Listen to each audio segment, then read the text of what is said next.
তো আপনার নিচে 282 কুলটি 282 কুলটি থেকে স্টার্ট করব, যেটা আপনার মেইন বিল্ডিং, যেটা আমরা প্রথম বন্ধ করলাম। তো আমরা যে স্ক্রুটিনি করে ওখানে স্ক্রুটিনি রুমের ওই পাশে ছিল, তো 282 কুলটি ওই বিল্ডিংটা নিউ একাডেমিক বিল্ডিং থেকে আমরা স্টার্ট করব। ওই বিল্ডিং গুলো যতগুলো আছে সবগুলো খুলে দিয়ে তারপরে ব্লক যে পাণ্ডবেশ্বর জামুরিয়া আছে আমরা লোকসভা কেন্দ্রের গণনা নিয়ে শুক্রবার আসানসোলে পশ্চিম বর্ধমান জেলা শাসকের কার্যালয়ে আসানসোল দুর্গাপুর উন্নয়ন পর্ষদ বা আড্ডার কনফারেন্স হলে একটি সর্বদলীয় বৈঠক হয়। সেই বৈঠকে ছিলেন পশ্চিম বর্ধমানের জেলা শাসক তথা আসানসোল লোকসভা কেন্দ্রের রিটার্নিং অফিসার ROS পন্নাবল। এছাড়াও ছিলেন অতিরিক্ত জেলা শাসক সঞ্জয় পাল, আসানসোলের মহকুমা শাসক সদর বিশ্বজিৎ ভট্টাচার্য, আসানসোলের 7টি বিধানসভা কেন্দ্রের ARO, প্রশাসন ও পুলিশের উচ্চপদস্থ আধিকারিকরা। বৈঠকে এর পাশাপাশি ছিলেন আসানসোল লোকসভা কেন্দ্রের নির্বাচনে লড়াই করা প্রার্থীদের ইলেকশন এজেন্ট ও তাদের প্রতিনিধিরা। এদিনের বৈঠকে জেলা শাসক প্রার্থীদের ইলেকশন এজেন্ট ও তাদের প্রতিনিধিদের স্পষ্ট করে বলে দেন গণনার দিন নির্বাচন কমিশনের নির্দেশ মতো কি করা যাবে বা কি করা যাবে না। গণনা সংক্রান্ত নির্বাচন কমিশনের সব নির্দেশ সেদিন জানিয়ে দেওয়া হয়েছে। বৃহস্পতিবারই নির্বাচন কমিশনের তরফে নতুন করে গণনার সময় রাজনৈতিক দলের প্রার্থীদের কাউন্টিং এজেন্ট কারা হতে পারবেন না তা নিয়ে একটি নির্দেশিকা জারি করা হয়েছে।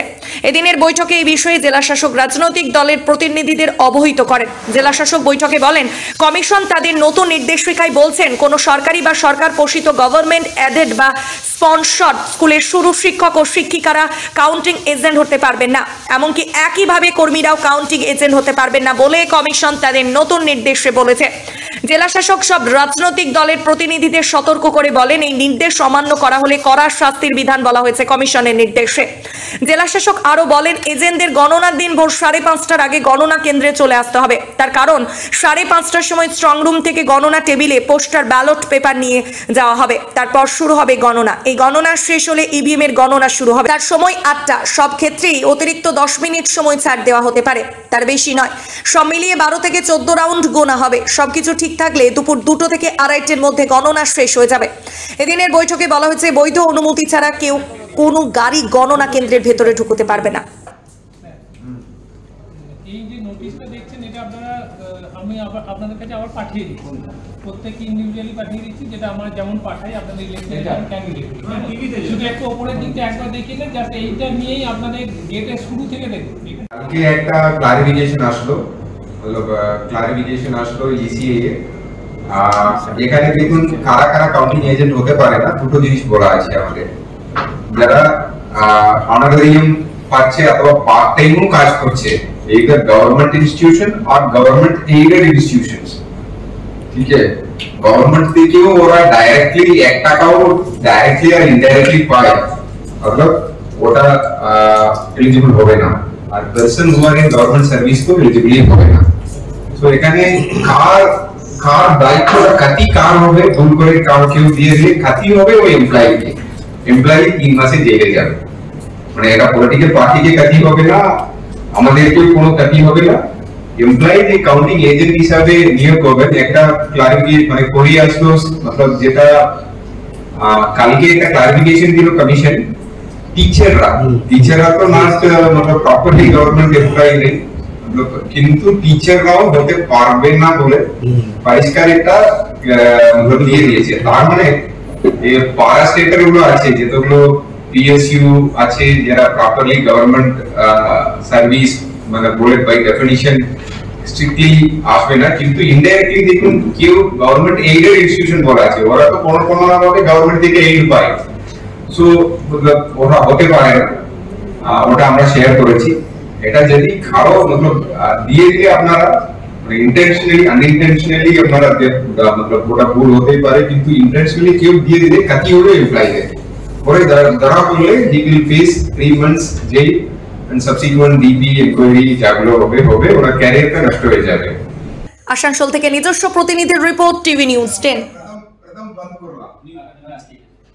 তো আমরা যে স্ক্রুটিনি করে ওখানে স্ক্রুটিনি রুমের ওই পাশে ছিল, তো 282 ফুটটি ওই বিল্ডিংটা নিউ একাডেমিক বিল্ডিং থেকে আমরা স্টার্ট করব। ওই বিল্ডিং গুলো যতগুলো আছে সবগুলো খুলে দিয়ে তারপরে ব্লক যে পাণ্ডবেশ্বর জামুরিয়া আছে, আমরা ওই দিকে আসবো, এই 3টে এসি আসবো, তো 6 পার্টি হয়ে যাবে। 6 পার্টির মতো দক্ষিণ ভারতের স্বনামধন্য চিকিৎসা প্রতিষ্ঠান অ্যাপোলো হসপিটাল চেন্নাইয়ের চিকিৎসা পরিষেবা এখন আপনার দোরগোড়ায়। আমাদের এখানে রয়েছে অত্যাধুনিক দন্ত চিকিৎসা, টেলিমেডিসিনের ব্যবস্থা, লো রেডিয়েশন সিটি স্ক্যান, অত্যাধুনিক প্যাথোলজি ল্যাব, ইন্ডোস্কোপি, ইউএসজি, সব রকমের ভ্যাকসিনেশন ও কার্ডিয়াক কেয়ার ফ্যাসিলিটি। শিল্পাঞ্চল দুর্গাপুরের অ্যাপোলো ক্লিনিকে চেন্নাইয়ের সমস্ত সফল ডাক্তারের পরামর্শ আপনি এখানে বসেই পেয়ে যাবেন। ডাক্তারের সঙ্গে আলোচনা থেকে শুরু করে ট্রিটমেন্ট সবই এখন অ্যাপোলো ক্লিনিক দুর্গাপুরে। তাই আর দেরি না করে চিকিৎসা সংক্রান্ত সব সমস্যার সমাধান করতে আজই আসুন অ্যাপোলো ক্লিনিক দুর্গাপুর। আমাদের ঠিকানা আরা শিবতলা রোড, মুচিপাড়া, দুর্গাপুর, তপবন সিটির সন্নিকটে। যোগাযোগ এবং বুকিং নাম্বার 8927800447, এছাড়াও 8670909033। সুলভের সঠিক চিকিৎসার একমাত্র প্রতিষ্ঠান বিবেকানন্দ হসপিটাল। 24 ঘন্টা emergency service, blood bank, trauma care. আপনাদের সেবায় আমরা তৎপর। গুণমান ও পরিষেবায় দুর্গাপুর বিধাননগরের ডক্টর জাকির হোসেন এভিনিউর বিবেকানন্দ হসপিটাল শিল্পাঞ্চলের মানুষের মন জয় করেছে। সবার আগে খবরের আপডেট পাওয়ার জন্য সাবস্ক্রাইব করুন আমাদের ইউটিউব চ্যানেল এবং ক্লিক করুন বেল নোটিফিকেশন আইকনে।